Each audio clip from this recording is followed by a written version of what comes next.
About a year after its release, Starfield received its first DLC, and it was so poorly marketed that most people seem to have completely missed the fact that this DLC had even been released, or had even been in the works. In fact, this may actually be the first time some of you watching this have even heard that Starfield did in fact receive a DLC. Most games that receive a substantial DLC also typically see a boost in player numbers, but in Starfield's case it seemed to be totally negligible.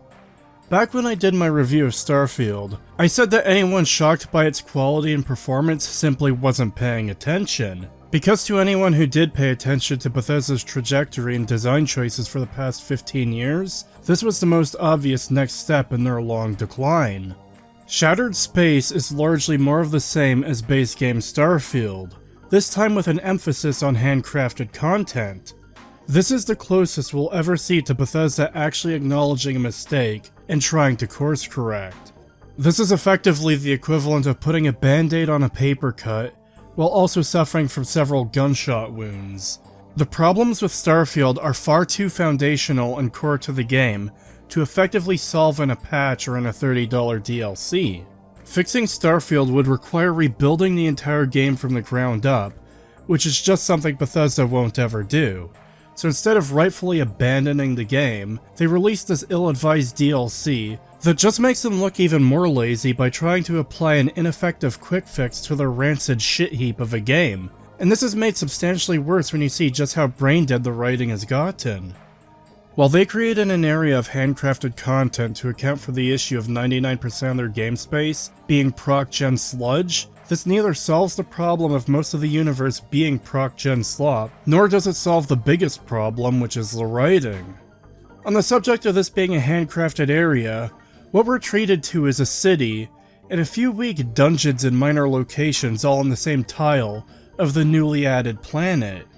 Just like the handcrafted areas in the base game, this does nothing to offset the fact that the vast majority of the playable space from the base game is procedurally generated. This is like adding a shot glass worth of water to an empty Olympic-sized swimming pool and expecting it to make any kind of difference. As for the writing, I'm not actually sure if it's gotten worse or if it's just more plainly and obviously bad on its face. To give an example from the finale of the DLC, full spoilers ahead by the way, you're in a tower and you've just saved the leader of House Varun when it gets attacked by the Zealots.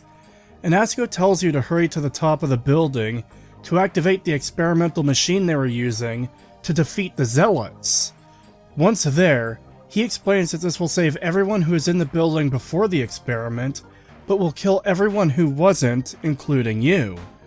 The problem with this is the fact that not only does Asko have the power to teleport to the top of the building, which he does, but he also doesn't even need you to activate the machine at all. Meaning you going to the top of the building to where the machine is was entirely pointless, and he essentially wants you to die for no reason whatsoever. This is nothing less than the absolute height of contrivance for a bombastic finale, because I suppose all that matters is the bright flashing lights and explosions. This is literally just to get you into position so you can destroy the machine. This honestly feels like they didn't even try, and even now I'm a bit dumbstruck by just how stupid this moment is. In fact, it almost feels like they saw reception to the game was bad. Instead of properly writing out a decent questline or finale for this DLC, they just threw their arms up in the air and gave up. That goes for the whole DLC, by the way. In my recent video about ML, I covered an article in which he says they feel the DLC is going to be good because it was made with so much passion. Essentially that it will be good because they've got good vibes. But it genuinely feels like no passion was put into this DLC.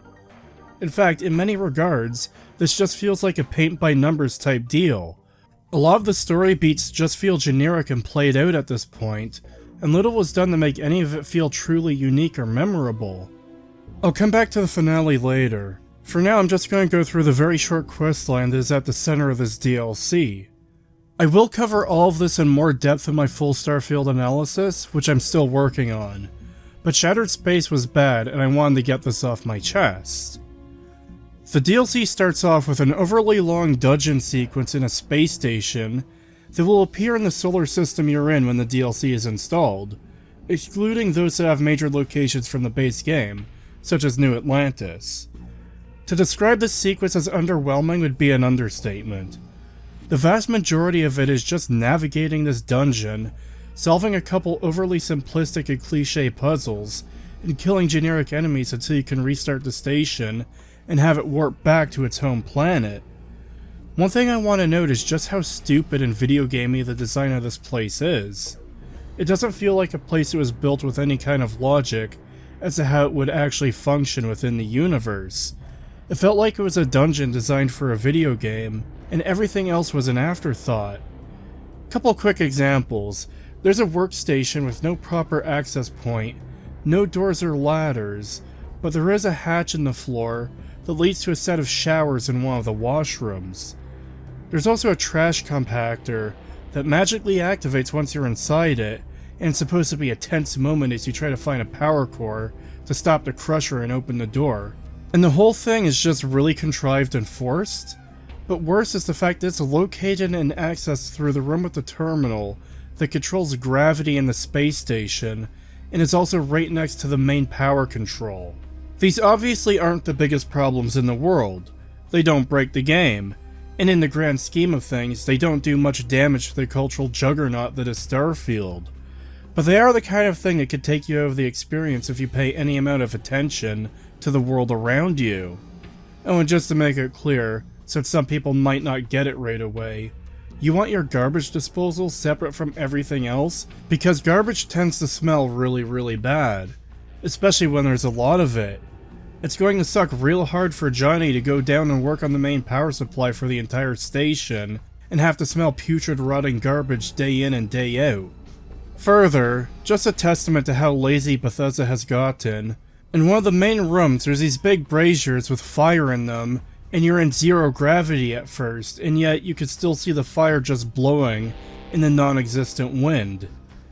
Again, it's a minor detail, but goes to show a lack of attention to detail.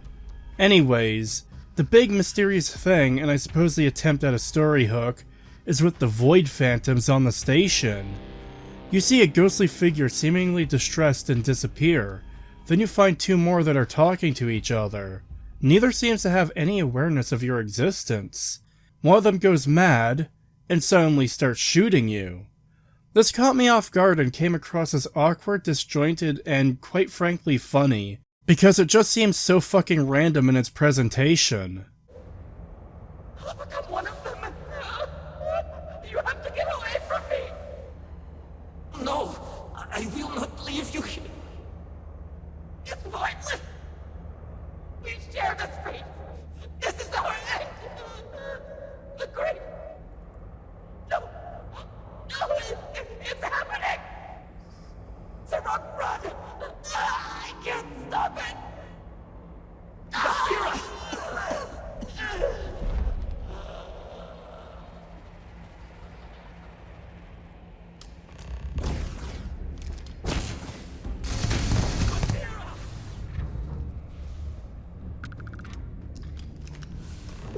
What happened?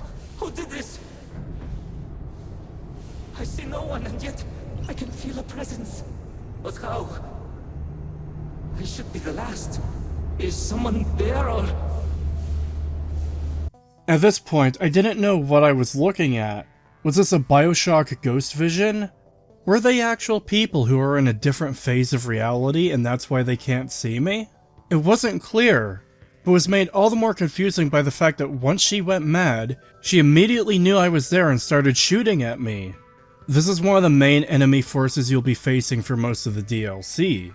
Her companion repeatedly shows up and conveniently talks to himself, explaining everything you need to do in order to get the station up and running. The gravity. Restoring the gravity may pull the cell into place. If I can get to the control room, if I can No! They are coming! Once you do, he naturally turns hostile and attacks.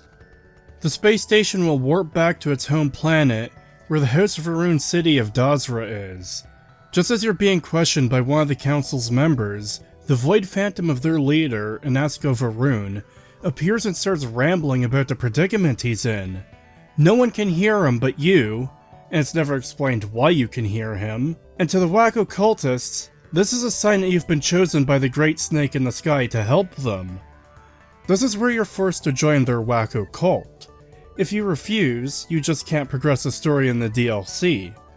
Once you accept joining the Snake Cult, the council member walks like 5 feet to address the citizens of Dosra, which are just 5 randos that just happen to be standing there. Truly, you did hear an Asco. You have been chosen.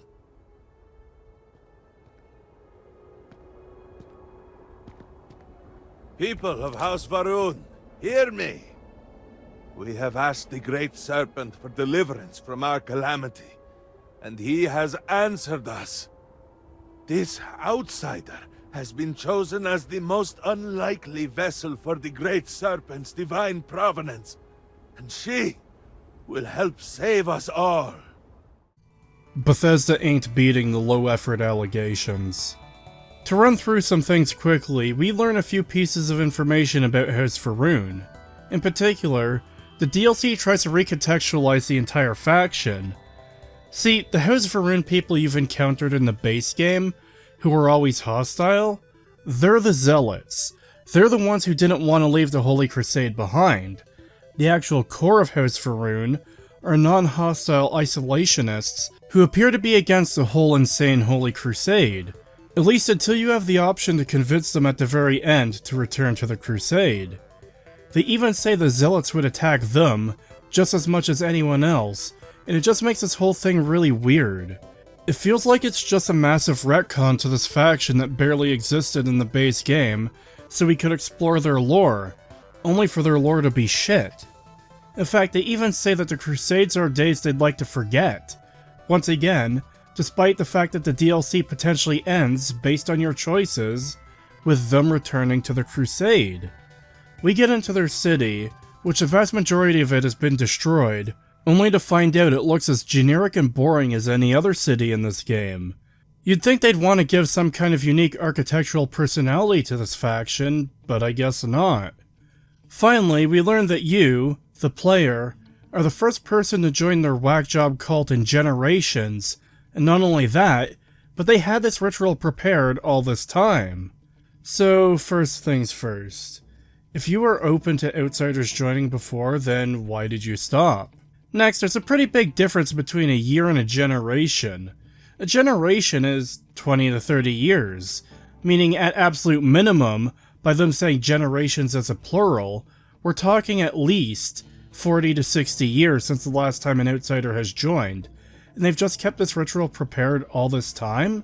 Keep in mind, they've got a living animal caged for you to kill in a blood sacrifice in this cave. Just to reiterate, 40 to 60 years is the minimum. The way it's presented implies it's been longer. Most of this cave is just lore dumping the backstory of House Varun, while giving you optional steps to participate in a ritual, such as burning a personal belonging, or taking a literal leap of faith.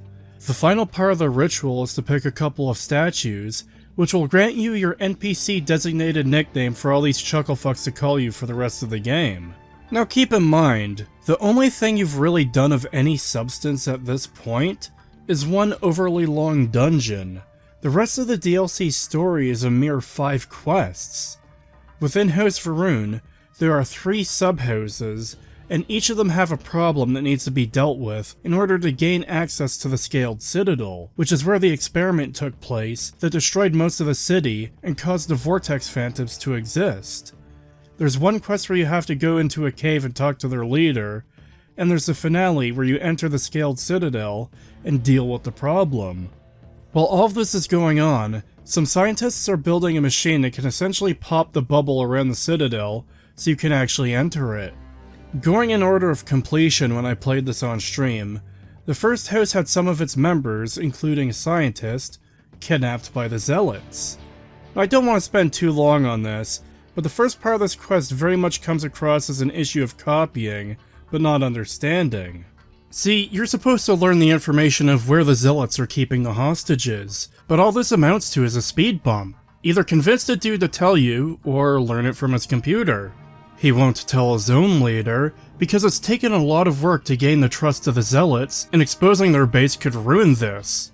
even though their base is within eyeshot of the city's former limits. Rather than trying to do anything remotely interesting with the information, the Zealots, House Varun, or anything, all you get is a douche that is full of himself, and the whole thing just feels like padding. It almost feels like Bethesda has entirely forgotten how a narrative quest should progress and play out. They know a vague outline, that you need to get information, and there has to be some resistance to the player getting it to provide something of a challenge, but then they forgot to make it interesting, forgot to add any depth, and forgot to add the challenge. Both the guy you need to talk to and his terminal, that also has the information, are all in the same building. You can walk from the quest giver to the NPC who has the info, to his terminal, and back to the quest giver, all without ever crossing a loading screen, and you even have a quest marker that directs you to both the NPC and his computer terminal. This is the kind of gameplay that is made for the lowest common denominator. Gameplay that doesn't require you to think or figure things out at all. Just mindlessly follow the quest marker until you unlock the next quest marker. This is what I mean when I say this DLC is very much paint by numbers. It's all stuff you've seen before, but all done in the most bland and boring way possible, and they don't do anything unique or interesting with it. Once you have the information, the council member for this house will tell you that it would be better if the hostages didn't come back. It's worth mentioning quickly that the council member and the minor house leaders are different people. The council member appears to be more like a representative sent to help the leader of House Varun as a whole. Anyways, she explains that their house had been forming relations with the Zealots in order to shift the balance of power to their house. While the leader of this house wants to keep the Zealots under her control, the council member wants those relations ended, and she sees the best way of doing this is by killing the hostages and blaming the Zealots. Yeah, I did get this slightly wrong in my last ML video, my bad on that, but I wasn't far off. It's still insane that this bitch, who by her own word has been sworn to secrecy, is still just telling the rando new person who just joined that they had a conspiracy to shift the balance of power to themselves. Again, the game is presenting a choice, but it comes across as really forced and poorly thought out. It's obvious what they're going for. Kill the innocent hostages for the legitimate good of severing ties with the Zealots.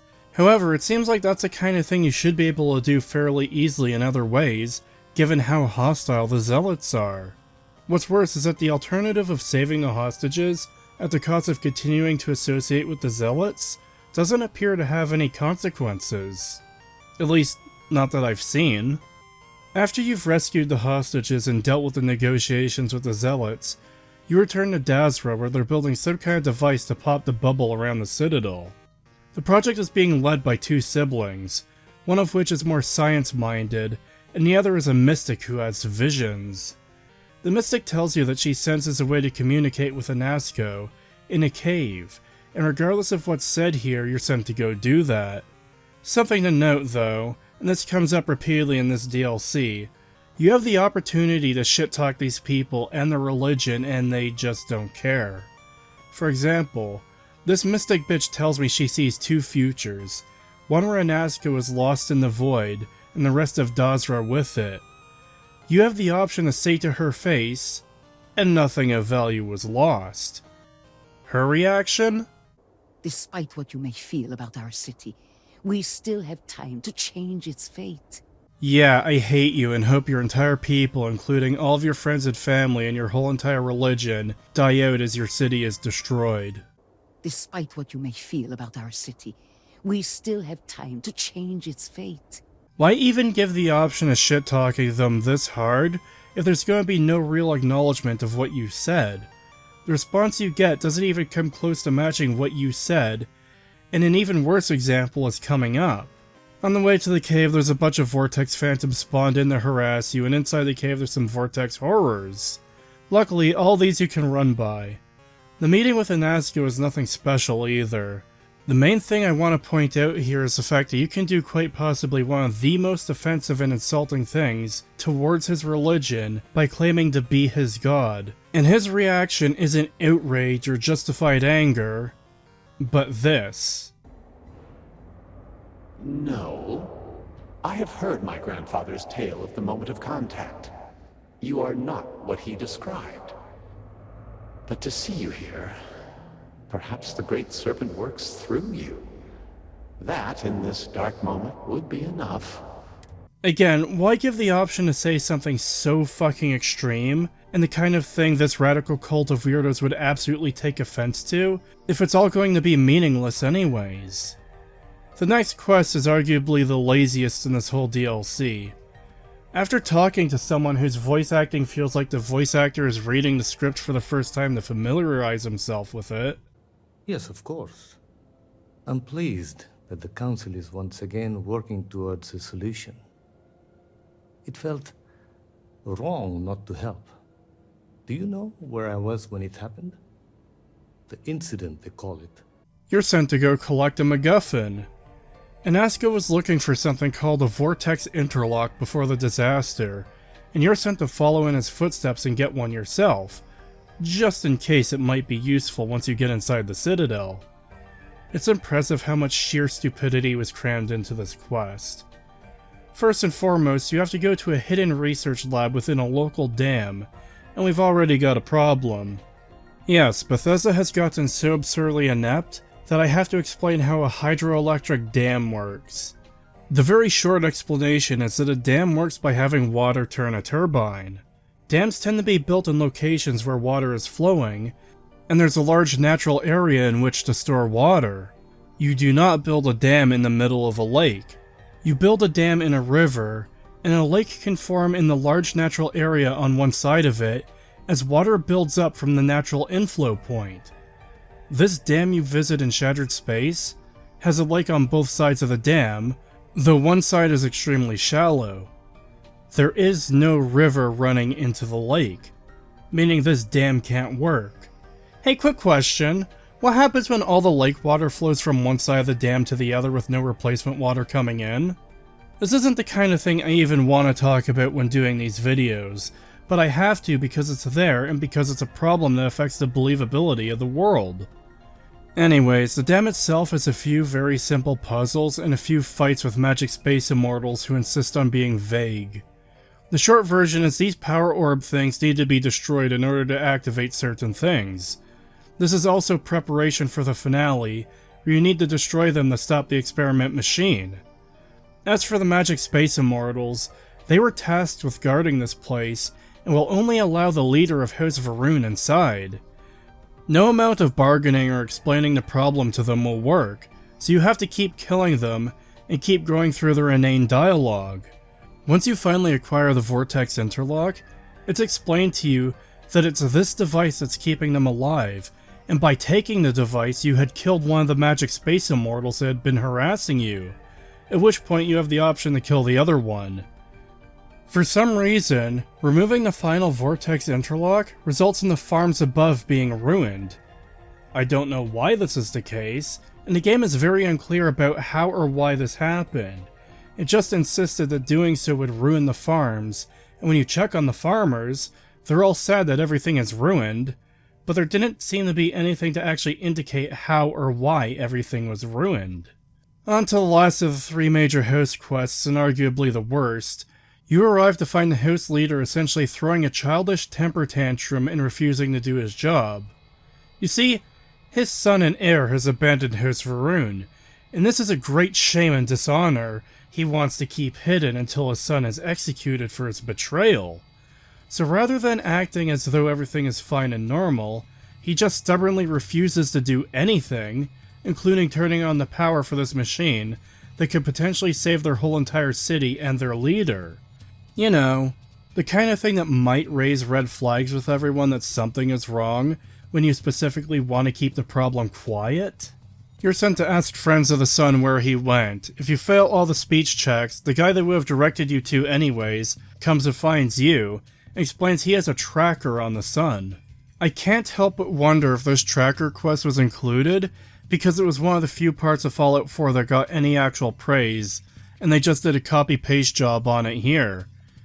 Either way, this leads to a camp he abandoned. After finding some clues and following his trail, you learn some local farmers helped him, and he's taken up residence in a nearby abandoned farm. It's worth noting that you're told anyone aiding him should be executed as well. Anyways, you search his farm and eventually get confronted by him. Credit where it's due, you do actually have a choice here. To kill him, to just take the signet ring back as proof while letting him live, or convincing him to return home. What are the long-term consequences of these choices? I don't know, because the game didn't tell me.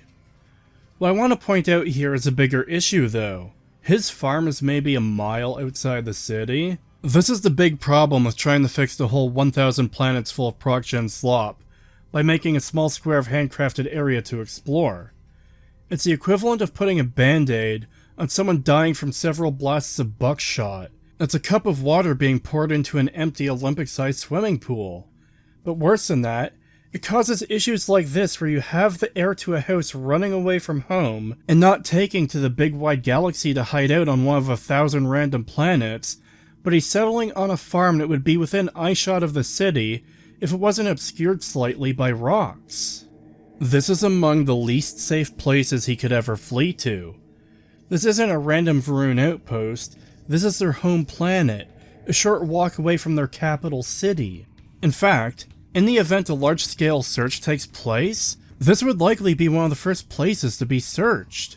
This problem arises as a direct result of the DLC trying to overcompensate for how shallow the base game is by having everything within the DLC take place in this one little area, desperately trying to have you not leave the planet for any reason during the DLC, while simultaneously failing to realize that this both does nothing to solve the issue present in the base game, and causes more issues within the DLC itself by constraining everything to be so close together.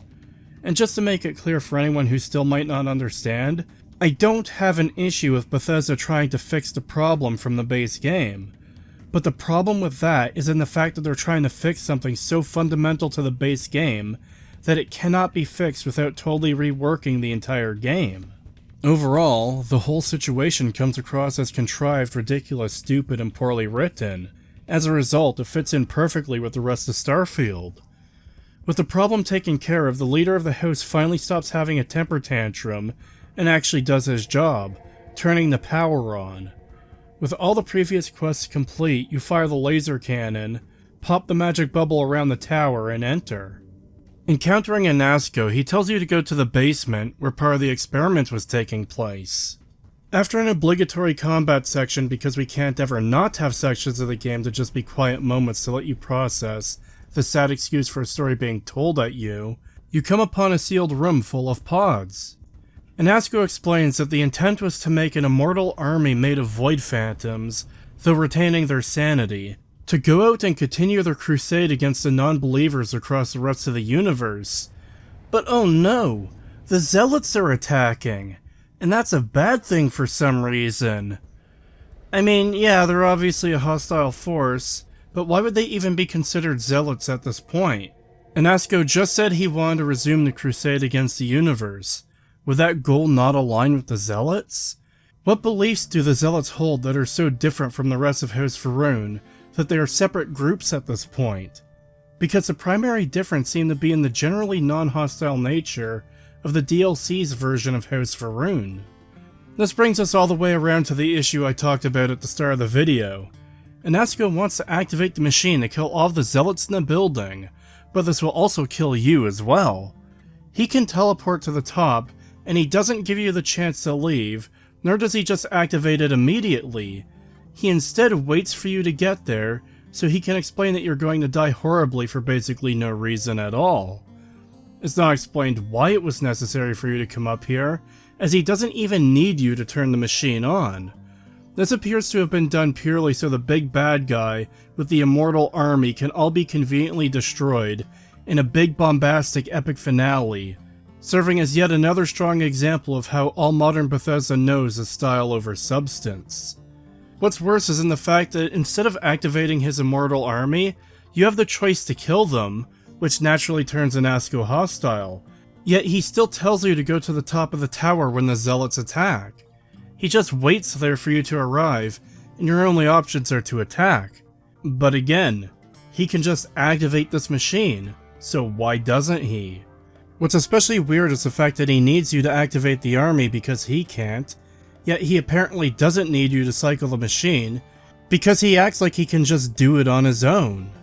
There's no reason for him to not activate the machine, there's no reason to even wait.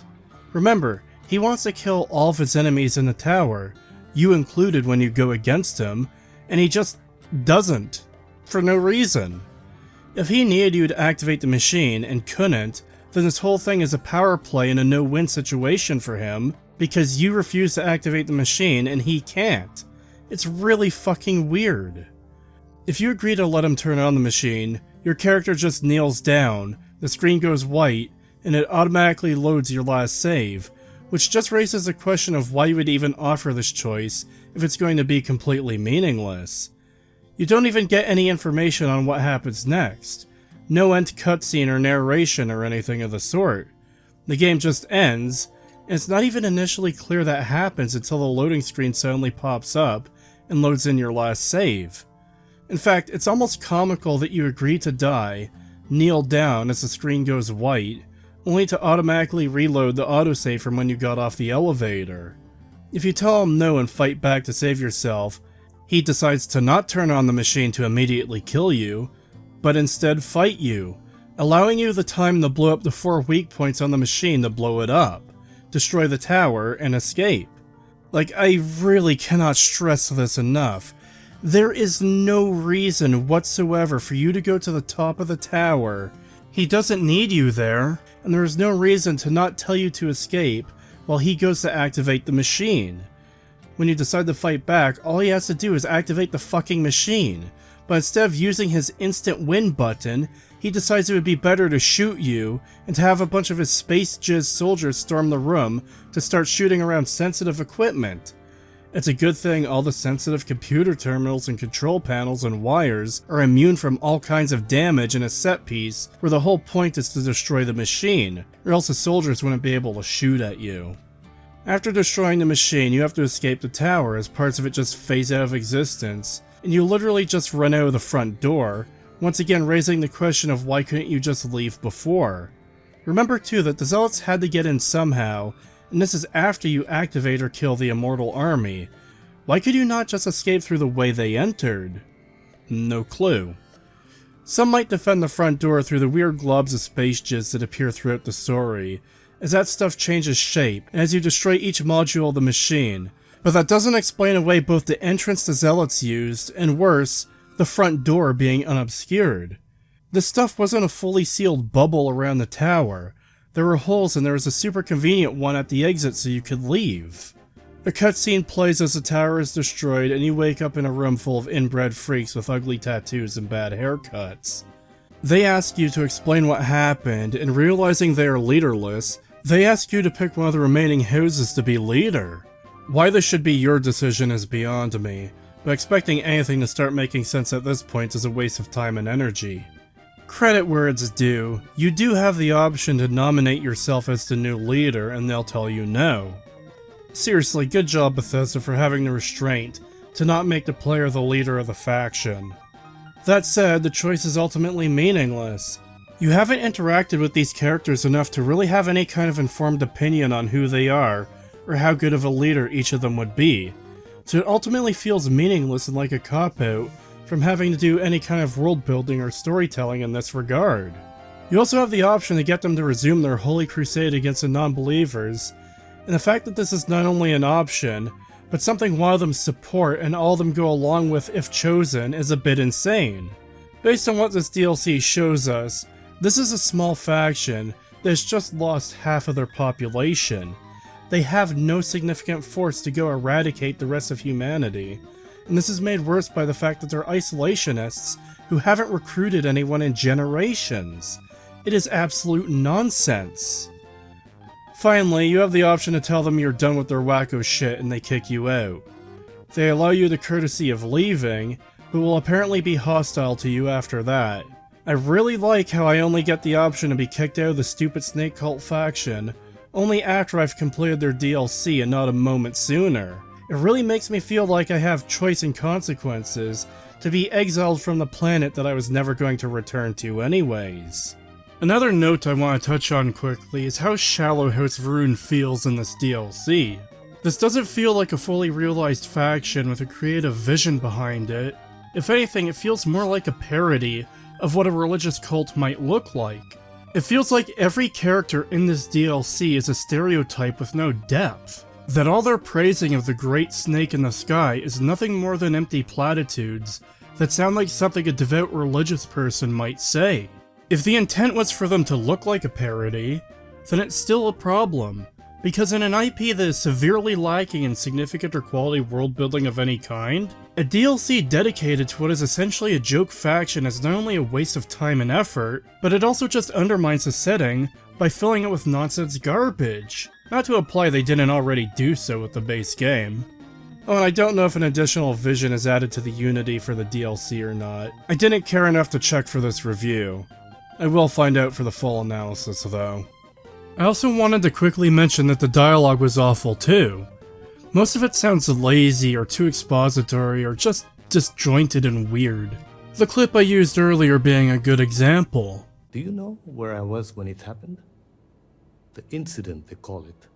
Ah yes, the incident is what they are calling the disaster.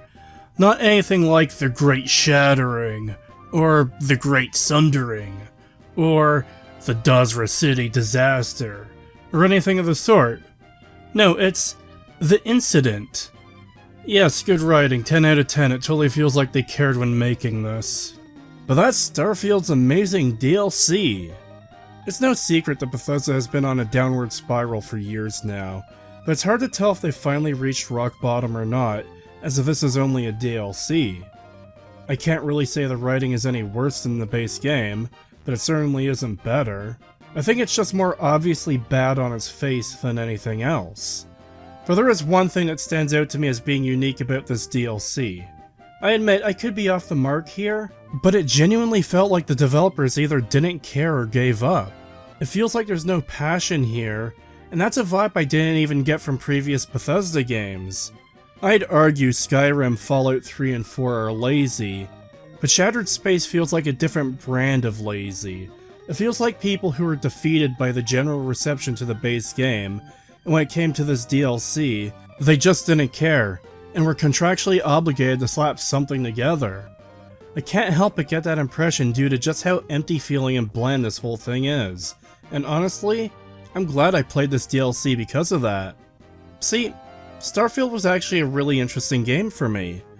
Not because of any aspect of the game itself, but for the fact that this was the best way to find out how people feel about Bethesda's games, without pre-existing bias due to being part of a long-running series, like Fallout or Elder Scrolls, that will have fans who will enjoy anything to do with either franchise regardless of quality.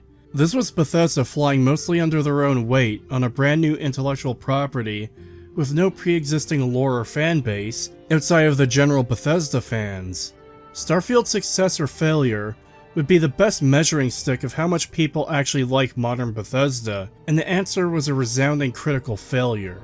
Sure, it had decent critic scores, and even middling user scores, but Starfield is such a cultural dead zone that the biggest thing to come from the game was Az's rant, which people still talk about to this day, whereas Starfield itself is largely forgotten. There are people who own the DLC who aren't even aware that the DLC exists. Even I couldn't have predicted it would do this poorly. Back when Starfield first came out, a YouTuber I used to like called the game Bethesda's magnum opus. I thought this was stupid and ridiculous for a long time, due to just how bad the game is, but this DLC has made me realize he was right all along. Starfield is Bethesda's magnum opus. Because what else could possibly represent Bethesda better than an awful, lazy, half-baked, bland, poorly written mess of a game that is style over substance, but can't even do that style well, and the story, world, characters, and ideas that they think are deep and interesting are all as shallow as a puddle. Shattered Space just took what Starfield did in the base game and made the issues all the more blatant. It tried to fix problems with the base game and made them all the more obvious. The DLC's very existence harms Starfield's public perception for the very fact that the utter lack of care, or even lack of knowledge of its existence, speaks to just how little people care about this game. But that's all I've got for today. Thank you for watching, and if you liked this video, please subscribe and check out my other videos. I also stream games fairly regularly.